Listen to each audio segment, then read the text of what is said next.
సంచలన దర్శకుడు రామ్ గోపాల్ వర్మ ఎప్పుడేం చేస్తాడో, ఎలా రియాక్ట్ అవుతారో అస్సలు అర్థం చేసుకోలేం. అంచనాలకు భిన్నంగా వ్యవహరించటం, సంచలన వ్యాఖ్యలతో తరచూ వార్తల్లో ఉండడం ఆయనకు మామూలే. కొద్ది కాలంగా సినిమా వాళ్ల మీద గతంలో మాదిరి ప్రముఖులపై తన మార్క్ విమర్శలు చేయడం లేదు. భారీ అంచనాల మధ్య విడుదలైన బాలయ్య పైసా వసూల్ స్టంపర్పై వర్మ రియాక్ట్ అయ్యారు.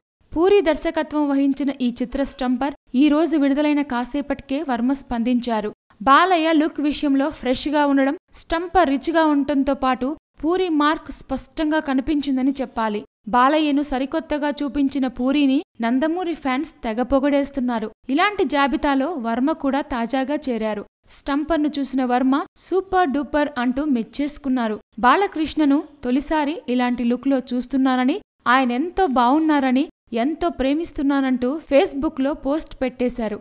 వర్మ లాంటి క్రిటిక్ పైసా వసూలు స్టంపర్ను ఇంతలా పొగిడేయడం విశేషమనే చెప్పాలి. Please subscribe. Hi, it's me Purna. Please subscribe.